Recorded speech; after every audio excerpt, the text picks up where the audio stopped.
Hello everyone, how are you doing? This is MD Tech here with another quick tutorial. In today's tutorial, I'm going to show you guys how to install and set up your HP DeskJet 2725 series printer on your Windows device. So this should hopefully be a pretty straightforward process here, guys. And without further ado, let's go ahead and jump right into it. So all you have to do is open up a web browser, and into Google search, you want to type in HP DeskJet 2725 support drivers. Go ahead and search for that. Best result should be a support.hp.com webpage here that says HP DeskJet 2725, all in one printer software and drivers. Open that up, and then you want to scroll down on this page and you want to select the installation software and driver, and then select the HP Easy Start Printer Setup software and a download button for that.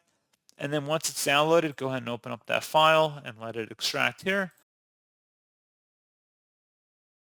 And then select yes, should be a verified publisher, and then let this proceed like you would most programs. Just set it up with your configuration preferences for your printer, and that's all you have to do.